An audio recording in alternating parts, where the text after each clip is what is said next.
పాత జీవితాన్ని మార్చట్ల దేవుడు ఇక్కడ నూతనంగా ఇస్తున్నాడంటే పాతవి ఏమైపోతున్నాయంటే చచ్చిపోతున్నాయి. ప్రియమైన సంగమా, ఈరోజు మన జీవితంలో కూడా మనం ఏదో ఒక పరిస్థితిలో రక్షణ పొందే ఉంటాం, దేవుడి పిలుపుని బట్టి, దేవుడి కార్యాన్ని బట్టి, దేవుడి ఇచ్చిన సాక్ష్యాన్ని బట్టి.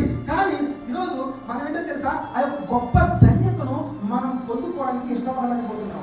పేరుకి బాప్తిజం తీసుకుంటున్నాం కానీ సరైన దేవుని మార్గంలో ఈరోజు మనం నడుస్తున్నాం, దేవుడిని సరిగ్గా మనం అంగీకరిస్తున్నాం. గమనించండి, నామకార్థం తీసుకున్న బాప్తిజాలు గమనించండి, వారు ఎత్తబడరు. తీసుకుంటున్న తీర్మానం రక్షణలో బాప్తిజం పొందిన వారు ప్రభు రాకడ వచ్చేంత వరకు కనిపెట్టుకుంటూనే ఉంటారు.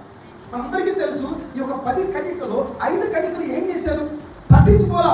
ప్రభు వచ్చిన తర్వాత నేను సిద్ధపడతాను, నేను బుద్ధిని రెడీగా చేసుకుంటాను, నేను అగ్నిని రెడీగా చేసుకుంటాను, అన్ని రెడీగా చేసుకుంటాను. కానీ మిగతా 5 కన్యకలు మాత్రం ముందుగానే సిద్ధపడుతున్నారు. చూసారా? ఆ ముందుగానే సిద్ధపడే జాబితాలో ఈరోజు ఉన్నావా?